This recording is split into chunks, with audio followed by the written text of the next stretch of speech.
राधे राधे दोस्तों। आज की कहानी है गोनू झा और सच्ची गप।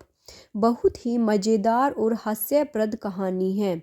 इस कहानी में दो ठगों का बहुत ही दिलचस्प किरदार दिखाया गया है। चलिए कहानी शुरू करते हैं। बात उन दिनों की है जब गोनू झा राज दरबार में नियुक्त नहीं हुए थे। तब वह गांव में खेतीबाड़ी करते थे और उनकी आर्थिक स्थिति कुछ खास नहीं थी। वह अपनी बुद्धि के प्रयोग से ही सारा काम करते थे। जैसे तैसे घर गृहस्थी का पालन पोषण होता था। उनके गांव में भी हिरन और फीरन यह नाम के दो ठग थे। वे दोनों अधिक मशहूर तो नहीं थे, पर मौका मिलने पर वह किसी को भी चूना लगा देते थे। अधिकतर लोग तो उनसे बात करने से भी परहेज रखते थे, पर कई बार कोई ना कोई फंस ही जाता था। एक बार गोनू झा को कुछ पैसे की आवश्यकता हुई तो वह घर से धान लेकर बाजार गए। धान बेचकर उन्हें 120 रुपये मिले। उन्हें 100 रुपये की आवश्यकता थी तो 20 रुपये उन्होंने खर्च कर लेने का विचार किया। सब जानते हैं कि गोनू झा मिठाई के कितने शौकीन थे। जब वह मिठाई खाते तो भर पेट खाते थे। आज भी उन्होंने इसी विचार से 3 सेर मिठाई तोल कर ले ली। अभी वह मुड़े ही थे कि सामने हिरन और फीरन खड़े थे। प्रणाम पंडित जी, दोनों ने कहा। आज तो पैसे का सहारा लगता है तो सही, धान बेचकर आया हूँ। अच्छा, गांव चल रहे हैं? हम बैलगाड़ी से आए हैं, आप भी बैठकर चल पड़े। रास्ते में बातें करते चलेंगे और मिठाई भी खा लेंगे। गोनू झा ने कहा, मिठाई तो खा लेना, पर यह बताओ कि तुम दोनों बैलगाड़ी लेकर बाजार में क्यों आए थे? दोनों ने कहा, अब आपसे क्या छुपाना पंडित जी। हिरन ने कहा, रात भर खेतों से धान की बालें बीन बीन कर 2 महीने में 2 बोरी धान इकट्ठा किए थे। आज उन्हें बेचकर आ रहे हैं। अच्छा चलो अब चलते हैं। तीनों जने बैलगाड़ी में बैठ गए। गोनू झा खुले दिल के आदमी थे। मिठाई खोलकर रख दी तो हिरन फीरन जुट गए। गोनू झा ने भी अपना सारा अनुभव झोंक दिया कि ज़्यादा से ज़्यादा मिठाई खा सके। मिठाई खत्म हुई तो बैलगाड़ी चल पड़ी। पंडित जी, आप तो बहुत बुद्धिमान हैं। कोई ऐसा काम बताएं जिससे हम दोनों भी चैन से गुजारा कर सकें। गोनू झा ने कहा, भाई, परिश्रम से कमाया धन ही अधिक चैन देता है। उन दोनों ने कहा, अब परिश्रम तो हमसे कहाँ होता है। पंडित जी, हम ठहरे उठाई गिरे। गोनू झा बोले, तो फिर भैया चैन की बात क्यों करते हो? जैसी कट रही है कटने दो। फीरन बोला, पंडित जी, मुझे तो एक बात सूझ रही है। गोनू झा ने कहा, कहो देखिए। अभी गांव तो हमारा दूर है। बैल भी बेचारे सुबह के भूखे हैं और धीरे धीरे चल रहे हैं। रास्ता लंबा हो जाएगा। अब इस तरह तो समय कटेगा नहीं। क्यों ना हम समय बिताने के लिए कुछ गप हाँक लें। गप्पे हाँकने में तो गोनू झा बड़े ही माहिर थे। ठीक है भाई, मुझे क्या परेशानी हो सकती है? उन्होंने कहा, तो शुरुआत हिरन ही करेगा। वो तो ठीक है, पर खाली गप हाँकने से भी तो कोई लाभ नहीं। क्यों ना हम कोई शर्त रख लें? गोनू झा ने प्रस्ताव रखा। शर्त? पंडित जी, आपसे शर्त रखने में हमें डर लगता है। अरे डर कैसा, पहले शर्त तो सुन लो। यदि डरने वाली शर्त हो तो मत रखना। कोई जोर जबरदस्ती थोड़े ही है। ठीक है, सुनाइए आपकी शर्त। गोनू झा ने कहा, देखो हम गप्पे सुनाएंगे, जैसा कि तुम जानते हो कि गप तो गप होती है, सच से उसका कोई लेना देना नहीं होता, पर हम में से कोई एक दूसरे की गप को झूठी नहीं बताएगा। जो ऐसा करेगा उसे 100 रुपये हर्जाना देना होगा। दोनों ने विचार किया कि इस शर्त में तो कोई हानि नहीं है। उन्हें क्या जरूरत है गोनू झा की गप को झूठी बताने की। ठीक है पंडित जी, हमें मंजूर है। तो फिर शुरू करो। फिरन ने कुछ देर सोचा और अपनी गप तैयार कर ली और बोलने लगा, सुनो जी, बात उन दिनों की है जब मेरे परदादा होते थे। कहते हैं कि मेरे परदादा के पास इतनी बड़ी चारपाई थी कि उस पर सारा गांव चैन से सो सकता था। गांव में जितनी भी बारातें आती थी, मेरे दादा की अकेली चारपाई पर ही सो जाती थी। भाई, गोनू झा ने कहा, यह तो मैंने भी सुना था। यहाँ तक कि यह भी कहा जाता है कि उस चारपाई को बुनने में 10 मन रस्सी लगती थी।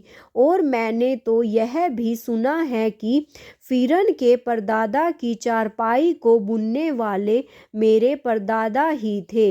हिरन ने भी उस गप की पुष्टि की और वह 20 दिन में उस चारपाई को बुन देते थे।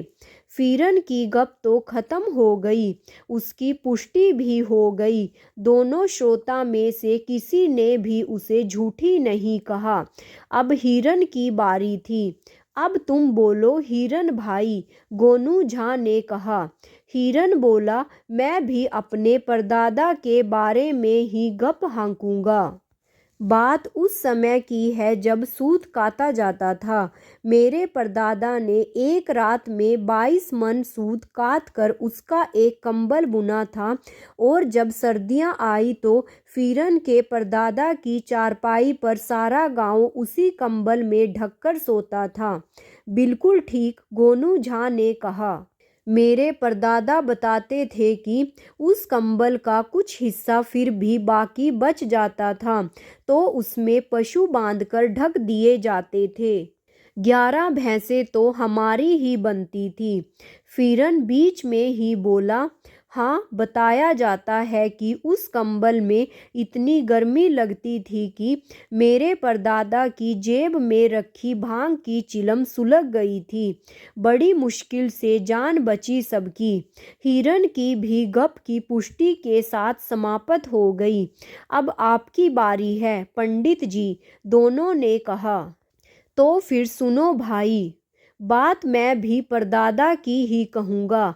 इतना तो तुमने सुना ही होगा कि मेरे परदादा एक बहुत लंबे चौड़े आदमी थे। सुना है, क्यों नहीं सुना? हमारे बुजुर्ग बताते थे। उन दोनों ने हामी भरी। गोनू झा बोले, पर यह नहीं पता होगा कि वे थे कितने लंबे चौड़े। वह एक डग में भरों से मिथिला जा पहुँचते थे। घर बैठे हाथ बढ़ाकर जंगल से लकड़ियाँ तोड़ते रहते थे। फिरन के दादा की चारपाई की रस्सी को उन्होंने 2 बार में नाप दिया था। हिरन के परदादा के कंबल को वही धूप में उठाकर सुखाते थे और तय करके रखते थे। हाँ जी, यह बात तो बिल्कुल सत्य है। तो सत्य भी यह है कि उनकी खोपड़ी का आकार 20 बीघा खेत के बराबर था, जिस पर एक भी बाल नहीं उगता था। हाँ, यह भी हमने सुना है। दोनों ने फिर हाँ में सिर हिलाया। गोनू झा फिर बोले, तो भैया, फिर तो वह भी सुना होगा जब भीषण अकाल पड़ा था और खाने के लाले पड़ गए थे, तब मेरे दादा कलकत्ते से नवाब के यहाँ से 50 मन धान उधार लाए थे अपने सिर पर रखकर। तब वह धान गांव के लोगों में इस शर्त पर बांटा गया कि सब लोग समय पर नवाब का धान दान चुकाएंगे। बताओ, यही बात थी ना?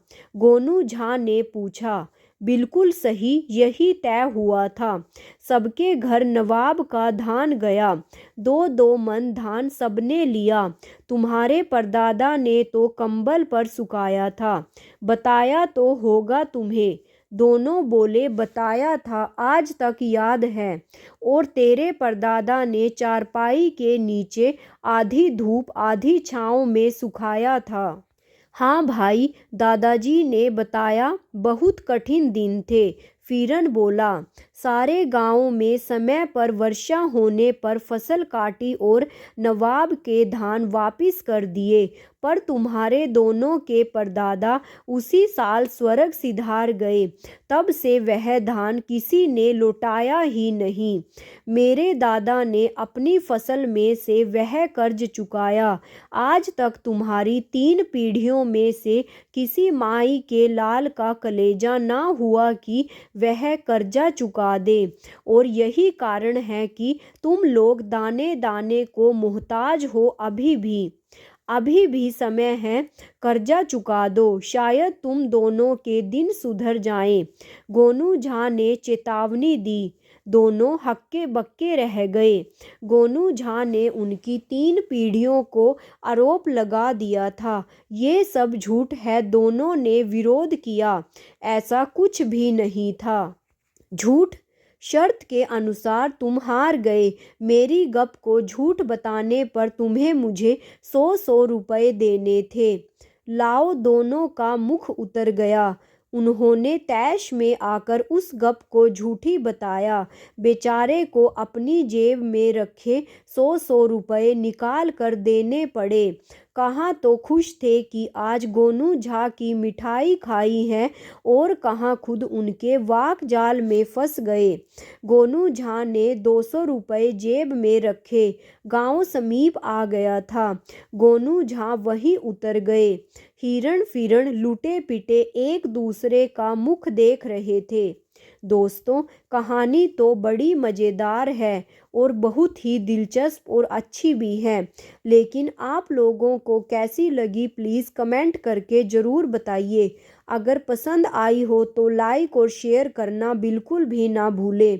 और अगर आप मेरे चैनल पर नए हैं तो प्लीज़ मेरे चैनल को सब्सक्राइब कर लें, क्योंकि मैं रोज़ आपके लिए ऐसी ही दिलचस्प और अच्छी कहानियाँ लेकर आती हूँ। कहानी सुनने के लिए आप सभी का दिल से बहुत बहुत धन्यवाद। राधे राधे।